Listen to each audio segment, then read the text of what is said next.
إن الحمد لله نحمده ونستعينه ونستغفره ونؤمن به ونتوكل عليه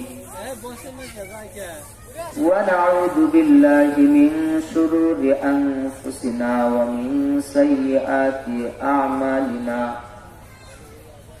من يهده الله فلا مضل له ومن يضلله فلا هادي له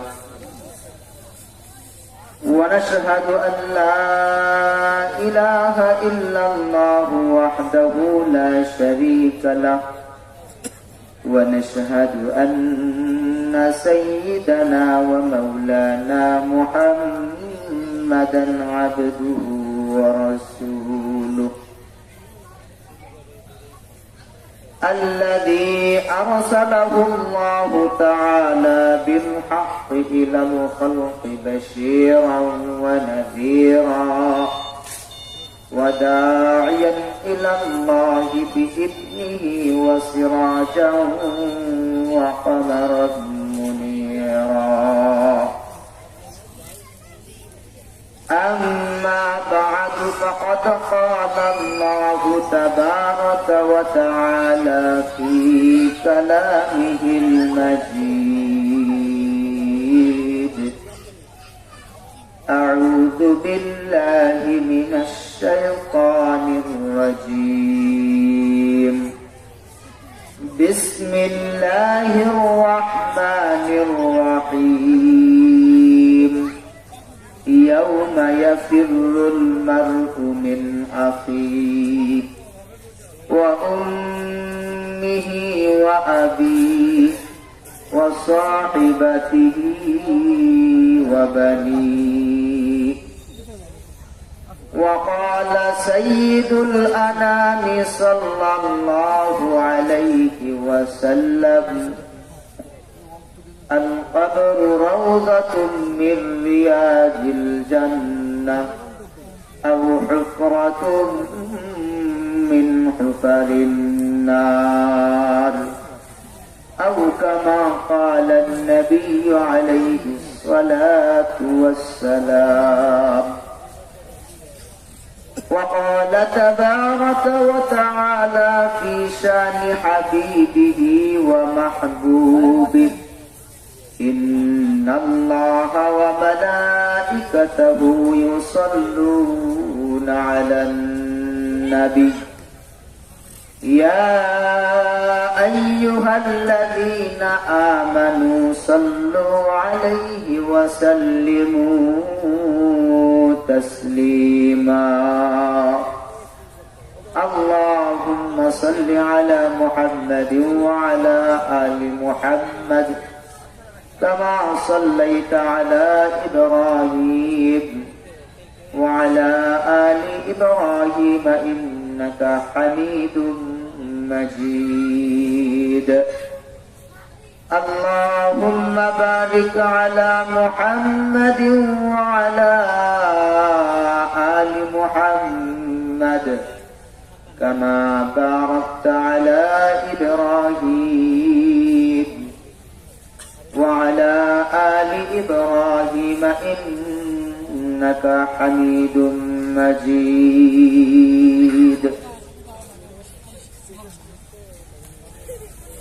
অধ্যকার এই মাহফিলের সদরে আঞ্জুমান জনাবে সদর সম্মানিত সভাপতি সাহেব, আমার সামনে উপবিষ্ট দিন প্রিয়, ইসলাম প্রিয় তাওহীদি জনতা, পর্দার অন্তরালে অবস্থানরত মা ও বোনেরা, সর্বপ্রথম রব্বে কারীমের দরবারে শুকর গুজার হচ্ছি যে রব্বুল আলামিন আমাদেরকে ব্যক্তিগত, পারিবারিক, সামাজিক, রাষ্ট্রীয় সব ধরনের সমস্যাকে উপেক্ষা করে আসমানের নিচে জমিনের উপরে শ্রেষ্ঠ মানুষ উলামায়ে কেরামের সান্নিধ্যে এসে শ্রেষ্ঠ কিতাব কোরআনুল কারীমের কিছু আলোচনা করা এবং শোনার জন্য যে আল্লাহ আমাদেরকে সুযোগ করে দিলেন, সে রব্বে কারীমের দরবারে অন্তরের অন্তরস্থল থেকে কালিমাতুশ শুকর আদায় করি আলহামদুলিল্লাহ। শত কোটি দরুদ ও সালাম আকায়ে নামদার তাজদারে মদিনা সরওয়ারে দু আলম রাহমাতাল লিল আলামিন শাফিউল মুযনিবিন নবী কুলের শিরোমণি সর্বযুগের সর্বশ্রেষ্ঠ মানবের উপর এজন্য সকলেই পড়ি সাল্লাল্লাহু আলাইহি ওয়াসাল্লাম। সম্মানিত উপস্থিতি, আমি আপনাদের সামনে পবিত্র কালামে পাকের 30তম পারা থেকে 2-3 খানা আয়াত তেলাওয়াত করেছি। পয়গম্বরের আহাদিসে মোবারকা থেকে 1 খানা হাদিস পাঠ করেছি। তেলাওয়াতকৃত আয়াত এবং হাদিসকে সামনে রেখে অত্যন্ত গুরুত্বপূর্ণ কিছু কথা বলার চেষ্টা করব। ওয়া মা তাওফীকি ইল্লা বিল্লাহ। মুহতারাম হাজিরিন, আল্লাহ রাব্বুল আলামিন যত মাখলুকাত সৃষ্টি করেছেন, সমস্ত মাখলুকাতের মধ্যে সবচাইতে সুন্দর করে, সবচাইতে সুন্দর অবয়ব দিয়ে আল্লাহ রাব্বুল আলামিন মানব জাতিকে সৃষ্টি করেছেন। সুবহানাল্লাহ। আল্লাহ রাব্বুল আলামিন কালামে পাকের 30তম পারায় 4টি জিনিসের শপথ করে আল্লাহ রাব্বুল আলামিন বলেন, ওয়াত-তিন ওয়াজ-যাইতুন ওয়া তুরি সিনিন ওয়া হাযাল বালাদিল আমিন লাকাদ খালাকনাল ইনসান ফি আহসানি তাকওয়িম। আমি মানুষকে সবচাইতে সুন্দর করে সৃষ্টি করেছি। আমি মানুষকে সবচাইতে সুন্দর অবকাঠামো দিয়ে সৃষ্টি করেছি। আল্লাহ রাব্বুল আলামিন যত মাখলুকাত সৃষ্টি করেছেন, অধিকাংশ মাখলুকাতের উপর আল্লাহ রাব্বুল আলামিন মানব জাতিকে শ্রেষ্ঠত্ব দিয়েছেন। আল্লাহ রাব্বুল আলামিন কালামে পাকে বলেন, ওয়ালাকাদ কাররামনা বানি আদম ওয়া হামালনাহুম ফিল বাররি ওয়াল বাহর ওয়া রাযাকনাহুম মিনাত তাইয়্যিবাত ওয়া ফাদ্দালনাহুম আলা কাসীরিন মিম্মান খালাকনা তাফদীলা। আল্লাহ রাব্বুল আলামিন যত মাখলুকাত সৃষ্টি করেছেন, অধিকাংশ মাখলুকাতের উপর আল্লাহ রাব্বুল আলামিন বনি আদমকে, আদম সন্তানদেরকে শ্রেষ্ঠত্ব দিয়েছে। মানুষের মধ্যে শ্রেষ্ঠ মানুষ হলেন আম্বিয়া আলাইহিমুস সালাতু ওয়াস সালাম। আল্লাহ রাব্বুল আলামিন যাদেরকে লাখো কোটি মানুষের মধ্য থেকে নবুয়তের জন্য, রিসালাতের জন্য বাছাই করেছেন। নবীদের মধ্যে শ্রেষ্ঠ নবী হলেন আমার আপনার নবী, বিশ্ব নবী জনাবে মুহাম্মদুর রাসূলুল্লাহ সাল্লাল্লাহু আলাইহি ওয়াসাল্লাম। আল্লাহ রাব্বুল আলামিন আমাদের নবীকে যেটা দিয়েছেন সেটাই সেরা। আল্লাহ রাব্বুল আলামিন আমাদের নবীকে যে জিনিসটাই দিয়েছেন সবগুলো সেরা সেরা। আল্লাহ কিতাব দিলেন, তো আসমান থেকে যতগুলো কিতাব অবতীর্ণ হয়েছে, এই কিতাবগুলোর মধ্যে সর্বশ্রেষ্ঠ কিতাব কোরআন আল্লাহ রাসূলকে দিয়েছে। সুবহানাল্লাহ। কিতাব দিলেন তো শ্রেষ্ঠ কিতাব, আখলাক দিলেন তো আল্লাহ রাব্বুল আলামিন কালামে পাকে বলেন, ইন্নাকা লাআলা খুলুকিন আযীম বুইসতু লিউতাম্মিমা মাকারিমাল আখলাক। আল্লাহ রাব্বুল আলামিন রাসূলের চরিত্র এমন চরিত্র দিয়েছিলেন যে চরিত্রের মানুষ পৃথিবীতে আর কেউ আসে না। তো কিতাব দিয়েছেন শ্রেষ্ঠ, আখলাক দিয়েছেন শ্রেষ্ঠ। আরবের যে বংশে রাসূল জন্মগ্রহণ করেছে এটা হলো সর্বোচ্চ বংশ, কুরাইশ বংশ। এমনকি আল্লাহ রাসূলকে যে ভাষা দেওয়া হয়েছে এই ভাষাও শ্রেষ্ঠ। আল্লাহ রাসূল সাল্লাল্লাহু আলাইহি ওয়াসাল্লাম বলেন, উহিব্বুল আরাবা লিসালাতিন। তোমরা 3 কারণে আরবদেরকে বেশি বেশি করে ভালোবাসো, মুহাব্বত করো। কারণ লিআন্নী আরাবিয়্যুন, কারণ আমি রাসূল নিজে আরবি ভাষীর মানুষ। ওয়া কালামুল্লাহি আরাবিয়্যুন, আল্লাহর কালাম কোরআন এটাও আরবি ভাষায়। ওয়া কালামু আহলিল জান্নাতি আরাবিয়্যুন, এমনকি জান্নাতীদের ভাষাও হবে আরবি। সুবহানাল্লাহ। আল্লাহ রাসূলকে যেটা দিয়েছেন সেটাই সেরা। কিতাব দিলেন তো সর্বশ্রেষ্ঠ কিতাব, ভাষা দিলেন সর্বশ্রেষ্ঠ ভাষা। যে ভাষা শুধু দুনিয়াতে চলবে এমন নয়, কবরের জগতেও চলবে, এমনকি জান্নাতের ভিতরেও চলবে।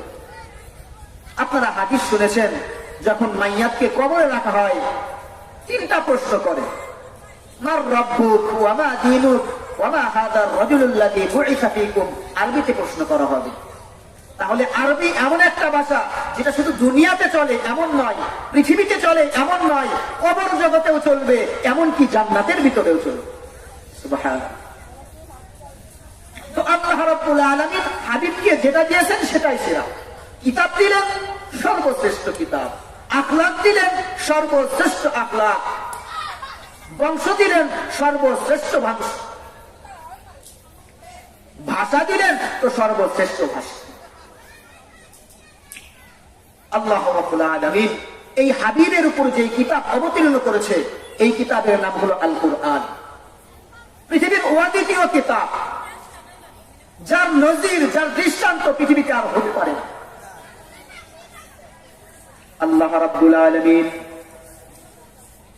কুরআনুল কারীমের পূর্বে যতগুলো কিতাব অবতীর্ণ করেছেন, সমস্ত কিতাবগুলোকে লিখিত আকারে নবীদের হাতে দেওয়া হয়েছে। তাওরাত লিখিত দিয়েছেন, জাবুর লিখিত দিয়েছেন, ইনজিল লিখিত দিয়েছেন, সুহুফে আদম লিখিত এসেছে। কিন্তু কুরআনুল কারীমকে আল্লাহ রাব্বুল আলামিন লিখিত আকারে রাসূলের হাতে তুলে দেন নাই, সরাসরি রাসূলের কলবে মুতাহহারের উপরে অবতীর্ণ করেছে। রব্বুল আলামিন কুরআনুল কারীমের পূর্বে যত কিতাব দিয়েছেন, সমস্ত কিতাবগুলোকে নির্দিষ্ট জাতি আর গোষ্ঠীর জন্য দেওয়া হয়েছে। তাওরাত আল্লাহ নির্দিষ্ট জাতিকে দিলেন, জাবুর নির্দিষ্ট জাতিকে দিলেন, ইনজিল নির্দিষ্ট জাতিকে দিলেন, সুহুফে আদম নির্দিষ্ট জাতিকে দেওয়া হলো। কিন্তু কুরআনুল কারীম নির্দিষ্ট কোন জাতি আর গোষ্ঠীর জন্য আল্লাহ অবতীর্ণ করেন নাই, বরং পুরা পৃথিবীর মানুষের হেদায়েতের জন্য আল্লাহ অবতীর্ণ করেছে। রব্বুল আলামিন কুরআনুল কারীমের পূর্বে যত কিতাব অবতীর্ণ করেছেন, কোন কিতাব অবতীর্ণ করার পরে এটার হেফাজতের দায়িত্ব আল্লাহ নিজ জিম্মায় নেন নাই। তাওরাত দিলেন, হেফাজতের দায়িত্ব নিলেন না। জাবুর এলো, হেফাজতের দায়িত্ব নিলেন না। ইনজিল দিলেন, হেফাজতের দায়িত্ব নিলেন না। পক্ষান্তরে কুরআনুল কারীম অবতীর্ণ করার সাথে সাথে আল্লাহ রাব্বুল আলামিন রাসূলকে জানিয়ে দিলেন, ইন্না নাহনু নাযালনা যিকরা ওয়া ইন্না লাহু লাহাফিজুন। ও হাবিব, এই কোরআন আমি অবতীর্ণ করেছি, এই কোরআন আমি নিজেই হেফাজত করব। রব্বুল আলামিন কুরআনুল কারীমকে কত সুন্দর করে হেফাজত করেছেন। ছোট্ট ছোট্ট মাসুম বাচ্চা, যাদের এখনো বুঝ হয় নাই, পুরা কুরআনুল কারীমকে আল্লাহ রাব্বুল আলামিন কচি কচি মাসুম বাচ্চাদের সিনার ভিতরে ঢুকিয়ে দিয়েছে। কুরআন এমন একটা কিতাব, এর নজির নাই। পৃথিবীতে এমন কোন কিতাব পাওয়া যাবে যার 1000 হাফেজ আছে? এখন পাওয়া যাবে? তাওরাত, জাবুর, ইনজিল, কুরআন ব্যতীত যত আসমানি কিতাব আছে, কোন কিতাব এমন নাই যে কিতাবের 100 জন হাফেজ পাওয়া যাবে। আর কুরআনুল কারীম এমন একটা কিতাব, পুরা পৃথিবী নয়, শুধু যদি আমরা বাংলাদেশ ধরি, লক্ষ লক্ষ হাফেজে কোরআন বের হবে, যারা কোরআনের শুরু থেকে নিয়ে শেষ পর্যন্ত বিনা লোকমায় শুনিয়ে দিবে। সুবহানাল্লাহ। আল্লাহ কোরআনকে এমন করে সংরক্ষণ করেছে। তো মুহতারাম হাজিরিন, আমি আপনাদের সামনে এই কুরআনুল কারীমের 30তম পারা থেকে তেলাওয়াত করেছি। তেলাওয়াতকৃত আয়াতকে সামনে রেখে কিছু কথা বলার চেষ্টা করব। মুহতারাম হাজিরিন, এই কুরআনুল কারীমে 6000-এর অধিক আয়াত আছে। এই আয়াতগুলোর মধ্যে থেকে আল্লাহ রাব্বুল আলামিন শুধুমাত্র কেবলমাত্র 500 আয়াতের ভিতরে আল্লাহ বিধিবিধান বর্ণনা করেছে।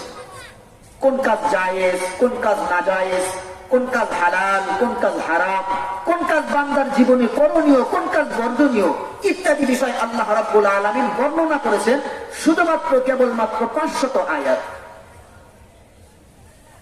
আর 5 শতাধিক আয়াতের ভিতরে আল্লাহ রাব্বুল আলামিন মানুষকে 3 পদ্ধতিতে ওয়াজ করেছে। কয় পদ্ধতিতে? 3 পদ্ধতিতে আল্লাহ মানুষকে ওয়াজ করেছেন বোঝানোর জন্য। নাম্বার 1, তাযকির বিআলাইল্লাহ। আল্লাহ কোরআনুল কারীমের পাতায় পাতায়, জায়গায় জায়গায় তার কুদরতের বর্ণনা দিয়ে মানুষকে ওয়াজ করেছে। আল্লাহ কালামে পাকের 30তম পারায় বলেন, আফালা ইয়ানজুরুনা ইলাল ইবিলি কাইফা খুলিকাত ওয়া ইলাস সামাই কাইফা রুফিআত ওয়া ইলাল জিবালি কাইফা নুসিবাত ওয়া ইলাল আরদি কাইফা সুতিহাত। আল্লাহ রাব্বুল আলামিন কত সুন্দর করে বলেন, আফালা ইয়ানজুরুনা, তারা কি দেখে না, ইলাল ইবিলি, উটের দিকে, কাইফা খুলিকাত, যে আমি আল্লাহ এই উটকে কিভাবে সৃষ্টি করেছি। শত শত মাইল পথ বালুর ভিতর দিয়ে হাঁটতেছে, কোন তৃষ্ণা লাগে না, একসাথে অনেক দিনের পানি সে জমা রাখতে পারে। ওয়া ইলাস সামাই কাইফা রুফিআত, দেখো না এই সুবিশাল আকাশের দিকে আমি কিভাবে উঁচু করে রেখেছি। একজন ইঞ্জিনিয়ার পিলার ছাড়া কোনো বিল্ডিং তৈরি করতে পারে না। এই যে আমাদের প্যান্ডেল তৈরি করছে, খুঁটি ছাড়া হয়েছে, চতুর্দিকে খুঁটি, মাঝখানে খুঁটি দেখতেছে, খুঁটি ছাড়া কোন ভবন তৈরি করতে পারে না। আল্লাহ বলে, ওয়া ইলাস সামাই কাইফা রুফিআত, দেখো আমি আল্লাহ কত সুন্দর ভাবে খুঁটিবিহীন আসমানকে কত সুন্দর ভাবে রেখে দিয়েছি। আশ্চর্য! আল্লাহ রাব্বুল আলামিন কোরআনুল কারীমের পাতায় পাতায় আল্লাহর কুদরতের বর্ণনা দিয়ে ওয়াজ করেছে। 2 নম্বর পদ্ধতি, তাযকির বিআইয়ামিল্লাহ। আল্লাহ রাব্বুল আলামিন পূর্ববর্তী নবী রাসূলের ঘটনা দিয়ে মানুষকে ওয়াজ করেছেন, নসিহত করেছেন, বুঝিয়েছেন। দেখো কওমে আদ তার নবীকে মানে নাই, আমি ধ্বংস করে দিয়েছি। কওমে সামুদ তার নবীকে মানে নাই, আমি ধ্বংস করে দিয়েছি।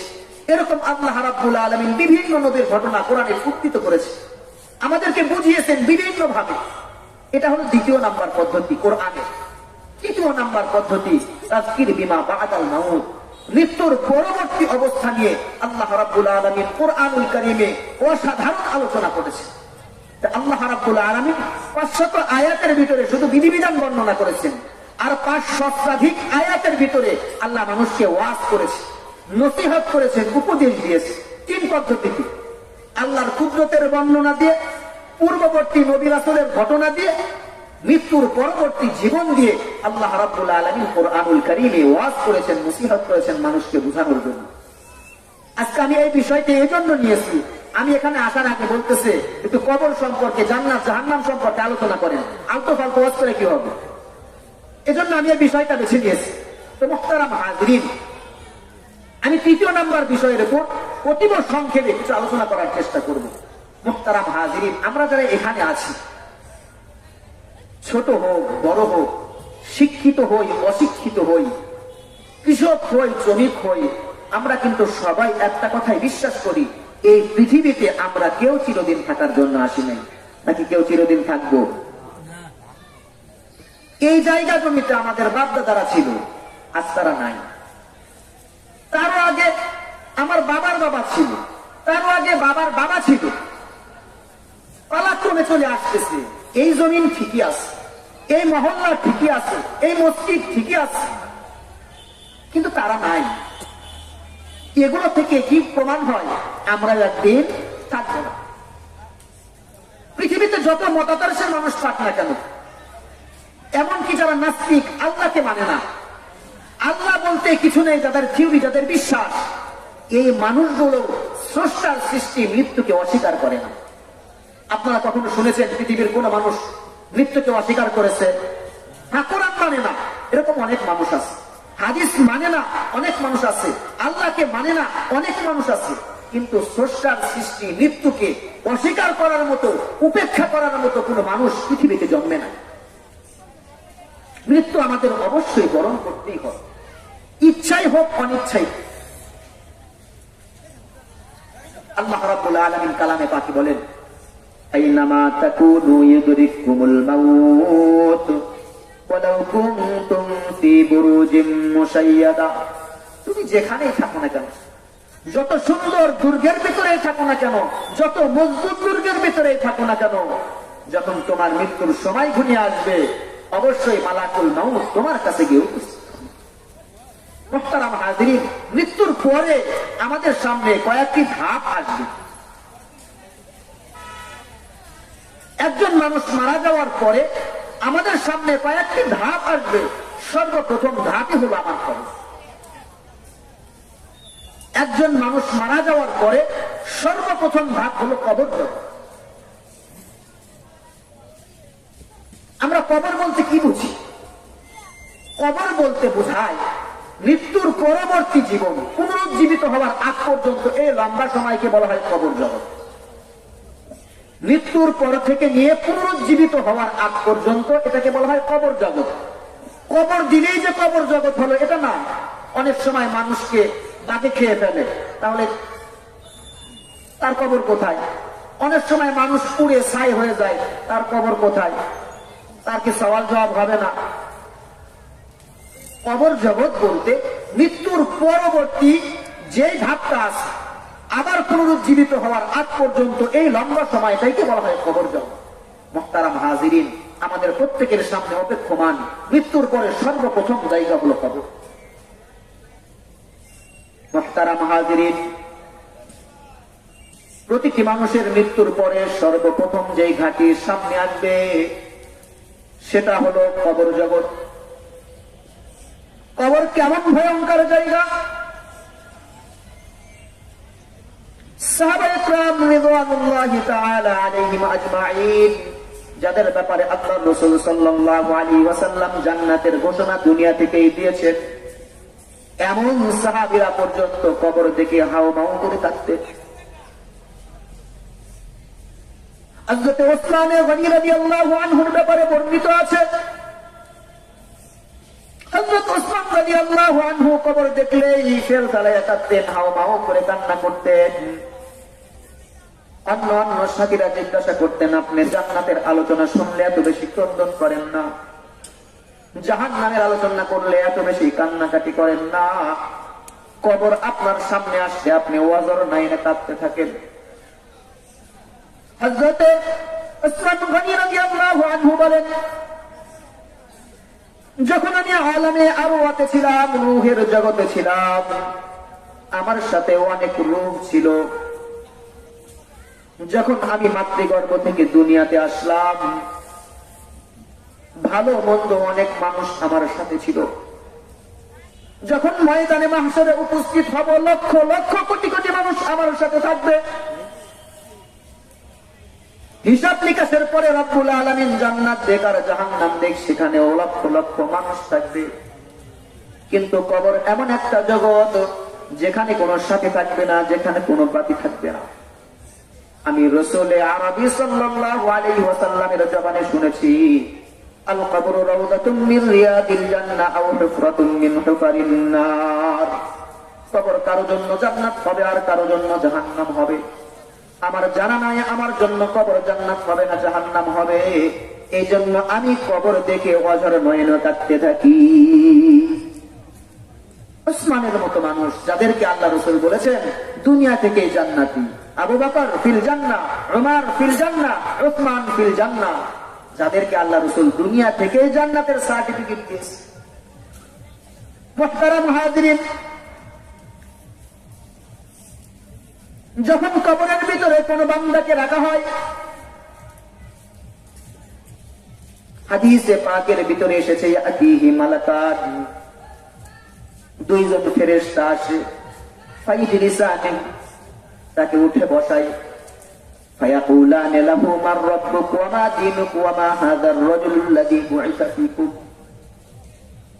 মাইয়াতকে ৩৩টি প্রশ্ন করা হয়, তোমার রবকে, তোমার ধর্ম কি, তোমার নবীকে। বান্দা যদি নেককার হয় সঙ্গে সঙ্গে উত্তর দিয়ে দেয় রব্বি আল্লাহ, দীনিয়াল ইসলাম। আমার রব বলেন আল্লাহ, আমার ধর্ম হলো ইসলাম, আমার রাসূল হলেন মুহাম্মদ আরবি সাল্লাল্লাহু আলাইহি ওয়াসাল্লাম। গায়েব থেকে আওয়াজ দেয় সাদাকানি আব্দি, ও আমার ফেরেশতারা, আমার বান্দা সত্য কথা বলেছে। ফাআফরিশুহু বিল জান্নাহ ওয়ালবিসুহু বিল জান্নাহ ওয়াফতাহু বাবান মিনাল জান্নাহ। আমার বান্দা দুনিয়াতে অনেক কষ্ট করে এসেছে, সুতরাং আমার বান্দার শরীরে জান্নাতের পোশাক পরিয়ে দাও, আমার বান্দার কবরে জান্নাতের বিছানা বিছিয়ে দাও, আর জান্নাত থেকে একটা দরজা খুলে দাও। আমার বান্দা যেন কবরে শুয়ে শুয়ে জান্নাতের নাজ নিয়ামত গুলো ভোগ করতে থাকে। পক্ষান্তরে বান্দা যদি বেঈমান হয়, ভালো আমল নিয়ে কবরে না যেতে পারে, খারাপ আমল নিয়ে কবরে যায়, তাকেও তিনটি প্রশ্ন করা হয়, তোমার রবকে, তোমার ধর্ম কি, তোমার নবীকে। বান্দা কোনো উত্তর দিতে পারে না। রব্বুল আলামিন ফেরেশতাদেরকে ঘোষণা করে দেয়, ও আমার ফেরেশতারা, এই বান্দার শরীরে জাহান্নামের পোশাক পরিয়ে দাও, এই বান্দার কবরে জাহান্নামের বিছানা বিছিয়ে দাও, আর জাহান্নাম থেকে একটা দরজা করে দাও। এই বান্দা যেন কবরে শুয়ে শুয়ে জাহান্নামের শাস্তি ভোগ করতে থাকে। মুহতারাম হাজিরিন, কবর দৈনন্দিন আমাদেরকে ডাকতে থাকে, ইয়া আদম কাইফা নাসিতানি, ও আদম সন্তানেরা, তোমরা কিভাবে আমাকে ভুলে গিয়েছো। আলাম তাআলাম আন্নী বাইতুল ওয়াহদা ওয়া বাইতুদ দুদা ওয়া বাইতুল গুরবা, তোমরা কি জানো না আমি একাকিত্বের ঘর, সাথীহীন বাতিহীন ঘর। আমার কথা তোমরা কেন স্মরণ করো না? কবর আমাকে আপনাকে দৈনন্দিন ডাকতে থাকে। মৃত্যুর পরে সর্বপ্রথম জায়গা হলো কবর। কবরে যে ধরা খেয়ে যাবে, পরবর্তী যে সমস্ত ধাপ আসবে তার জন্য আরো কঠিন হয়ে যাবে। এই কবর আমার আপনার সামনে অপেক্ষমান। মালাকুল মাউত আমার আপনার সামনে আসবে নিশ্চিত, এর মধ্যে কোনো সন্দেহ নাই। আল্লাহু আল্লাহ। কবরের পরে দ্বিতীয় ধাপ হলো ময়দানে মাহশর। যখন ইসরাফিল আলাইহিস সালাতু ওয়াস সালাম সিংহায় ফুৎকার দিবেন, সমস্ত মানুষ কবর থেকে উঠে ময়দানে মাহশরের দিকে দৌড়াতে থাকবে। এই যে সূর্য এত উপরে রয়েছে, সূর্য মানুষের মাথার উপরে চলে আসবে, 12টি মুখ দিয়ে সূর্য তাপ দিতে থাকবে। সূর্যের খরতাপে জমিন তামাতে পরিণত হয়ে যাবে। মানুষের মাথার মগজগুলো টপকে টপকে বেয়ে বেয়ে জমিনের ভিতরে পড়তে থাকবে। কারো হাঁটু পর্যন্ত ঘাম হয়ে যাবে, কারো বুক পর্যন্ত হয়ে যাবে। ঘামের ভিতরে মানুষ সাঁতার কাটতে থাকবে। খুবই ভয়াবহ পরিস্থিতি হবে সেদিন। ময়দানে মাহশরের মানুষ নিরুপায় হয়ে আদম পয়গম্বরের কাছে দৌড়ে চলে যাবে। ওগো পয়গম্বর আদম, আল্লাহ আপনাকে নিজ কুদরতি হাতে সৃষ্টি করেছেন, জান্নাতের ভিতরে রেখে জান্নাতের ফল আপনাকে খাওয়াইয়েছেন, ফেরেশতাদেরকে দিয়ে আপনাকে সেজদা করিয়েছেন। অতএব আজকে আপনার সন্তানদের জন্য আমার রবের কাছে আপনি ফরিয়াদ করুন। ইসফালানা ইলা রাব্বিক, ওগো পয়গম্বর আদম, আমাদের জন্য একটু সুপারিশ করেন। আদম পয়গম্বর না করে দিবে, না না আমি পারবো না। ইনতালিকু ইলা নূহিন, তোমরা নূহ পয়গম্বরের কাছে চলে যাও। ময়দানে মাহশরের মানুষগুলো পাগলের মতো নূহ পয়গম্বরের কাছে ছুটে চলে যাবে। নূহ পয়গম্বরের কাছে গিয়ে বলবে, ওগো পয়গম্বর নূহ, আল্লাহ রাব্বুল আলামিন আপনাকে না নবুয়ত দিয়েছেন, আজকে আমাদের জন্য আপনি একটু সুপারিশ করেন। নূহ পয়গম্বর বলবে, আমি সুপারিশ করতে পারবো না। ইনতালিকু ইলা ইব্রাহিম, তোমরা ইব্রাহিম পয়গম্বরের কাছে ছুটে যাও, ইব্রাহিম পয়গম্বরের কাছে চলে যাও। ময়দানে মাহশরের মানুষগুলো বুক ভরা আশা নিয়ে ইব্রাহিম পয়গম্বরের কাছে চলে যাবে।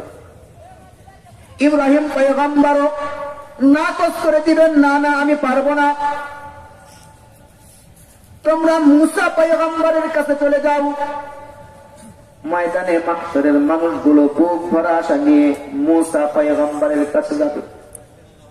মুসা পয়গম্বর নাকচ করে দিবে, না না আজকে আমি রব্বুল আলামিনের কাছে দরখাস্ত করতে পারবো না, তোমরা ঈসা পয়গম্বরের কাছে যাও। ঈসা পয়গম্বরও না করে দিবে, না না আমি পারবো না, তোমরা মুহাম্মদ আরবি সাল্লাল্লাহু আলাইহি ওয়াসাল্লামের কাছে যাও। ময়দানে মাহশরের মানুষগুলো পঙ্গপালের মতো মুহাম্মদ আরবির কাছে ছুটতে থাকবে, গিয়ে বলবে, ও আল্লাহর হাবিব, ইশফা লানা ইলা রাব্বিক, আজ আমরা বড় বিপদের মুখে রয়েছি, একটু আপনার রবের কাছে আমাদের জন্য সুপারিশ করে। আল্লাহ রাব্বুল আলামিন যখন আল্লাহর রাসূল সুপারিশ করতে শুরু করবেন, মাকামে মাহমুদে গিয়ে আল্লাহর হাবিব সিজদায় পড়ে যাবেন। আল্লাহ রাব্বুল আলামিন হাবিবকে ডাক দিয়ে বলবেন, ওগো আমার হাবিব, ইরফা রাসাক সাল তুশাফা তু'তা, আপনার কি প্রয়োজন বলেন, আপনার সমস্ত আবদার আজকে গ্রহণ করা হবে। ময়দানে মাহশরে কত ভয়াবহ পরিস্থিতি হবে। আমি যে আয়াতে কারিমা তেলাওয়াত করেছি, আল্লাহ রাব্বুল আলামিন ময়দানে মাহশরের একটা চিত্র এখানে তুলে ধরেছেন। ময়দানে মাহশরে কেমন পরিস্থিতি হবে, মা সন্তানকে চিনবে না, সন্তান মাকে চিনবে না, বাবা ছেলের পরিচয় দিবে না, ভাই ভাইয়ের পরিচয় দিবে না। কত ভয়াবহ পরিস্থিতি হলে মানুষ এই পর্যায়ে চলে যায়, সকলে ইয়া নাফসি করতে থাকবে। হায়রে, দুনিয়ার ভিতরে যেই সন্তানের জন্য এত কষ্ট করে, মাথার ঘাম পায়ে ফেলে, নিজে না খেয়ে, নিজে ভালো পোশাক না পরে, নিজে ভালো খাবার না খেয়ে সন্তানের জন্য সবকিছু যোগায়, এই সন্তান যখন ময়দানে মাহশরে একটা নেকির জন্য মার কাছে যাবে, বাবার কাছে যাবে, মা না করে দিবে, বাবা না করে দিবে, না না আমার দুনিয়াতে কোনো সন্তান ছিল না। মা বলবে, আমার তো কোনো বিয়েই হয় নাই। সন্তান মাকে পরিচয় দিবে না, মা সন্তানের কোনো পরিচয় দিবে না। এই ময়দানে মাহশরে আমার আপনার বিরুদ্ধে চারটা জিনিস রব্বুল আলামিন দাঁড় করাবেন। আমি যেই গুনাহগুলো করতেছি, কিয়ামতের দিন সবগুলোর পুঙ্খানো হিসাব নেওয়া হবে। কিয়ামতের দিন আল্লাহ রাব্বুল আলামিন ফেরেশতাদেরকে আমাদের বিরুদ্ধে দাঁড় করাবেন। ইন্না আলাইকুম লাহাফিদিন কিরামান কাতিবিন ইয়ালামুনা মা তাফআলুন। কিয়ামতের দিন রব্বুল আলামিন বান্দার বিরুদ্ধে ফেরেশতাদেরকে দাঁড় করাবেন। ফেরেশতারা আমার জীবনের শুরু থেকে নিয়ে শেষ পর্যন্ত যা আমি করেছি সবকিছু লিপিবদ্ধ করে রেখেছে। যখন বান্দার বিরুদ্ধে সাক্ষী দিবে, বান্দা নাকচ করবে, আল্লাহ এই ফেরেশতারা আমার বিরুদ্ধে সাক্ষী দিচ্ছে, এরা কিন্তু মিথ্যা কথা বলছে, আমি কিন্তু এই গুনাহগুলো করি নাই।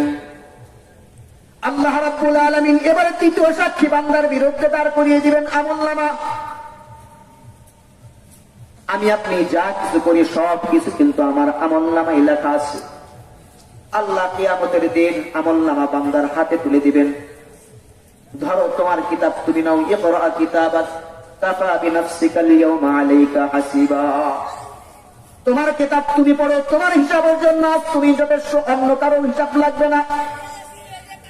বান্দা নাকচ করে দিবে, আল্লাহ এটা আমার আমলনামা নয়, অন্য বান্দার আমলনামা আমার হাতে দেওয়া হয়েছে। আল্লাহ রাব্বুল আলামিন এবার তৃতীয় নাম্বার সাক্ষী বান্দার সামনে উপস্থিত করবে। আল-ইয়াওমা নাখতিমু আলা আফওয়াহিহিম وتكلمنا أيديهم وتشهد أرجلهم بما كانوا يكسبون। আল্লাহ রাব্বুল আলামিন বান্দার জবানে মোহর মেরে দিবেন, বান্দার জবান দ্বারা কথা বলতে পারবে না। বান্দার হাত কথা বলবে, ওগো মালিক আমার দ্বারা অমুক গুনার কাজ করেছে। বান্দার পা কথা বলবে, বান্দার সমস্ত অঙ্গ প্রত্যঙ্গ গুলো বান্দার বিরুদ্ধে সাক্ষী দিবে। সেদিন বাঁচার কোনো উপায় নাই, বাঁচার কোনো উপায় নাই। এরপরে আল্লাহ রাব্বুল আলামিন চতুর্থ নাম্বার সাক্ষী হিসাবে জমিনকেও আমার আপনার বিরুদ্ধে সাক্ষী হিসাবে দাঁড় করিয়ে দিবে। যখন সমস্ত সাক্ষী আমার বিরুদ্ধে দাঁড় হয়ে যাবে, আল্লাহ রাব্বুল আলামিন ফেরেশতাদেরকে ঘোষণা করে দিবেন, খুযুহু ফাগুল্লু, ও আমার ফেরেশতারা যাও যাও আমার এই বান্দাকে ধরো, আর এই বান্দার গলায় বেড়ি পরে টেনে টেনে তোমরা জাহান্নামে নিক্ষেপ করে দাও। মুহতারাম হাজিরিন, যে কথা বলতেছিলাম, আমাদের সবাইকে মৃত্যুবরণ করতেই হবে। মৃত্যুর পরবর্তী জগতে আমাদের সর্বপ্রথম দাবাত কবর জগৎ। কবর জগতে কিন্তু আমাকে প্রশ্নের সম্মুখীন হতে হবে। এর পরবর্তী ধাপ আসবে ময়দানে মাহশর। কত ভয়াবহ হবে! মা সন্তানকে চিনবে না, সন্তান মাকে চিনবে না, স্বামী স্ত্রীর পরিচয় দিবে না, স্ত্রী স্বামীকে পরিচয় দিবে না। কত ভয়াবহ মুহূর্ত গুলো আসবে আমাদের সাথে। মুহতারাম হাজিরিন, হযরত চলে এসেছেন। এজন্য আমাদের আমল তৈরি করা। কবর জগতে আমল ছাড়া অন্য কোনো অপশন আছে? ঘুষ দেওয়া যাবে, টেবিলের নিচ দিয়ে টাকা দেওয়া যাবে? ভাই আমার টাকা আছে, ফেরেশতা ধরো 2 কোটি মেরে দিলাম, জান্নাতে দিয়ে দাও, দিবে? ওই কবর জগতে আমল ছাড়া অন্য কোনো কিছু কাজে আসবে।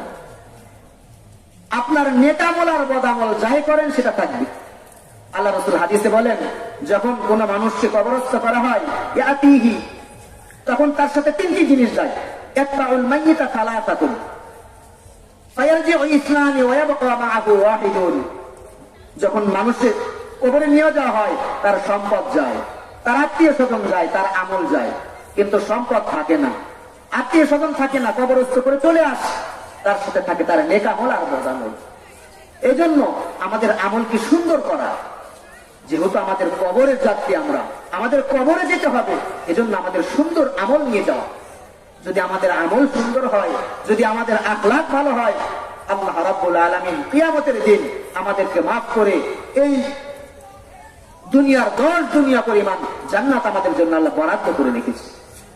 এজন্য বেশি বেশি করে নেক আমল করার চেষ্টা করব। যে কথাগুলো বললাম, আল্লাহ রাব্বুল আলামিন সর্বপ্রথম আমাকে এবং আমরা যারা শুনলাম, আল্লাহ সবাইকে আমল করার মতো তৌফিক দান করেন। ওমা আলাইনা ইল্লাল বালাগ। আসসালামু আলাইকুম ওয়া রাহমাতুল্লাহি ওয়া বারাকাতুহু।